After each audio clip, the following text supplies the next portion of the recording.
नमस्कार, सत श्री अकाल बच्चों, कैसे हो आप लोग। आज एक बहुत ही अच्छा क्वेश्चन मैं लेकर आया हूँ। अगर आप इस क्वेश्चन को सॉल्व करते हो, है ना, वैसे तो आपको सॉल्व करना ही चाहिए, लेकिन अगर आप सॉल्व कर पाते हो तो भैया आप बहुत ही अच्छा कर रहे हो आप, है ना, क्योंकि ये सारे क्वेश्चन जो जितने भी क्वेश्चन मैं करा रहा हूँ बहुत ही ट्रिकी क्वेश्चन हैं, है ना। एससी वर्मा के सारे चुनिंदा क्वेश्चन हैं। एससी वर्मा ने जितने भी क्वेश्चन अगर आपने सारे क्वेश्चन सॉल्व कर लिए बच्चों, तो मैं गारंटी देता हूँ कि आपको कोई भी फिजिक्स में पिछाड़ नहीं सकता। तो क्वेश्चन मैं डायरेक्टली मैं देखता हूँ ये क्वेश्चन क्या बोलता है। सो क्वेश्चन बोलता है बच्चों, the contact force exerted by body A on another body B is equal to the normal force between the bodies. अच्छा, the contact force A body A on another body B is equal to the normal force between the bodies. We conclude that, conclusion निकालना है, कुछ options दे रखे हैं इसने, ठीक है। चलो देखते हैं भैया।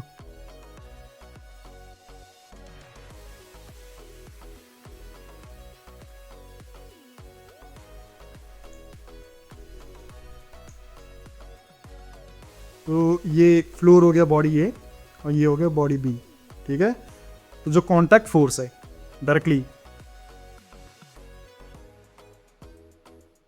ये कांटेक्ट फोर्स है और ये ही नॉर्मल एक्शन फोर्स है, ठीक है बच्चे ने। अगर contact force normal action force है तो चीजें पूछी हैं। अब बच्चों अगर कांटेक्ट, है ना, कांटेक्ट नॉर्मल एक्शन फोर्स के बराबर है तो हमें पता है बच्चों कांटेक्ट फोर्स का वैल्यू जो होती है √n² प्लस यहाँ पे अगर कोई फ्रिक्शन होता, लेट्स से एक फ्रिक्शन है f², ठीक है। लेकिन हमें पता है c की वैल्यू n है, तो इसका मतलब क्या है, f की वैल्यू 0। तो इसका मतलब यहाँ पे कोई फ्रिक्शन फोर्स 0 है, मतलब कोई फ्रिक्शन फोर्स नहीं है, किसी भी तरह का फ्रिक्शन फोर्स नहीं है, क्योंकि सारा का सारा जो कंपोनेंट है ना, वो नॉर्मल फ्रिक्शन फोर्स ही है, तो फ्रिक्शन फोर्स 0 है। तो क्या सरफेसेस मस्ट बी फ्रिक्शनलेस? क्या सरफेसेस फ्रिक्शनलेस होनी चाहिए? We conclude that surface must be frictionless. क्या सरफेस फ्रिक्शनलेस मतलब जरूर फ्रिक्शनलेस होनी चाहिए तभी ऐसा पॉसिबल है? नहीं भैया, फ्रिक्शन 0 होने का मतलब ये नहीं है कि सरफेसेस फ्रिक्शनलेस हैं।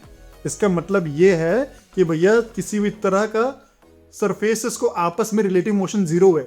जब भी रिलेटिव मोशन 0 होता है तो फ्रिक्शन 0 होता है, बट इसका मतलब ये नहीं होता कि भैया जो कोफिशिएंट ऑफ फ्रिक्शन है सरफेसेस पे वो 0 हो जाएगा या सरफेसेस फ्रिक्शनलेस होंगी, क्योंकि फ्रिक्शन बेसिकली दो रफ सरफेसेस में भी हमें फ्रिक्शन फोर्स 0 हो सकता है अगर रिलेटिव मोशन 0 है तो, ठीक है। तो रिलेटिव मोशन 0 है तो फ्रिक्शन 0 हो जाएगा, बट डजंट मैटर कि सरफेसेस फ्रिक्शनलेस हैं, सरफेसेस रफ हो सकती हैं, फ्रिक्शन हो सकता है सरफेस में।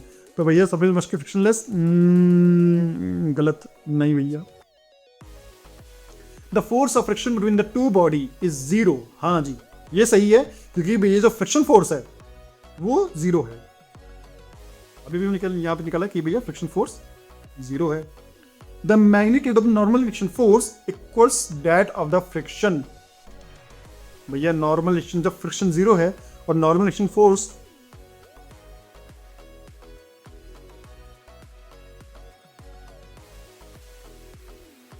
स्क्रीन हो गई बच्चों, ठीक है। सो जो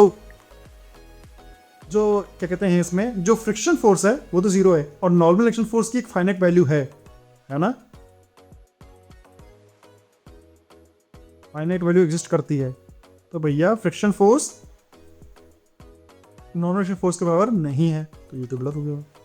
option D, the bodies may be rough but they don't slip on each other. मतलब इनके बीच में किसी भी तरह का रिलेटिव मोशन नहीं है।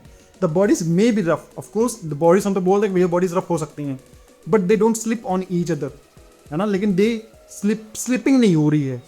तो इसलिए यहाँ पे normal action force contact force के बराबर है। हाँ जी, बिल्कुल हो सकता है, स्लिप नहीं हो रही है तो रिलेटिव मोशन नहीं है, और रिलेटिव मोशन नहीं है और रिलेटिव मोशन की टेंडेंसी भी नहीं है, तो भैया contact force normal action force के बराबर हो सकता है, ठीक है। लेकिन अगर टेंडेंसी है मोशन की बट स्लिपिंग नहीं है, तब भी फ्रिक्शन फोर्स 0 नहीं होगा।